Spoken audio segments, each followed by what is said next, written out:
The RHS matters because it's where the expertise is. I'm an absolute dyed-in-the-wool fan of the RHS. I've been an RHS geek since I knew it existed. The RHS is quite a phenomenal institution, really. It's brand, you know, it's like Harrods or Rolls-Royce. It's very, very definitive. The RHS plays a very important role in the garden community, especially inspiring people to enjoy their outdoor space a lot more and to create a passion of plants. The magazine, the world's best gardening magazine. By encouraging, good horticulture and good design and all the other things it does, particularly sort of in the fields of learning, encouraging people to be more sustainable, more ecologically aware and so on. It has an enormous role today, yes.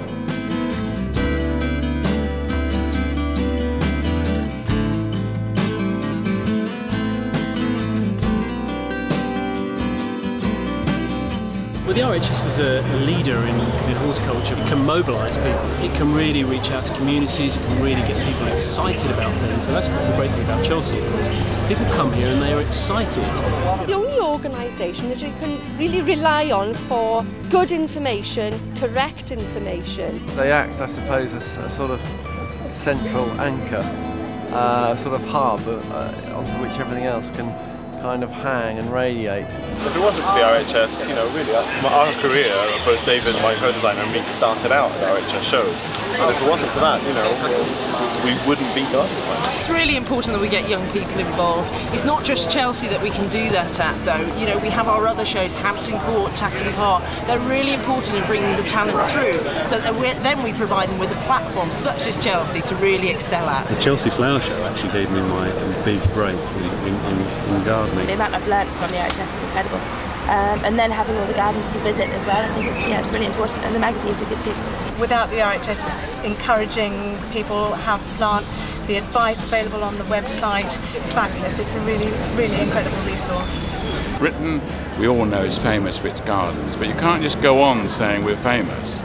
You've got to have the people who really know about it, who keep the culture going, who keep the gardens going, but the main thing is that they keep that expertise going. It helps that there's a kind of almost like a standard, like a gold standard type of advice that you can go to, and a place that is, that will actually encourage you and actually disseminate the information. I think that's what's great about it. The RHS matters, I think, in the way that a lot of institutions like the Royal Academy of Arts, Parliament, all of these things are, I think people fail to realise how they've evolved and they've become a lot more relevant the older they get. It's very easy to sort of over-innovate and decide that we should get rid of everything and start again. But a body like the Royal Horticultural Society, I think, is incredibly important for understanding that actually it's, horticulture is about the future.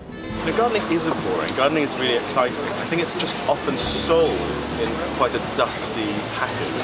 And what's great about the RHS is it doesn't do that. If you look at the RHS magazine, The Garden, it's so packed full of information, and it's accessible at every level, from right down to the very first beginners to someone who's really experienced. I hope we inspire people.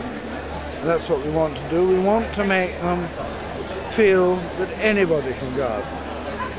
You can stick a bulb in the ground and it'll come up, or you can sow a seed in a pot and if you're lucky it'll grow. So we just want to give people the confidence to get out there and garden.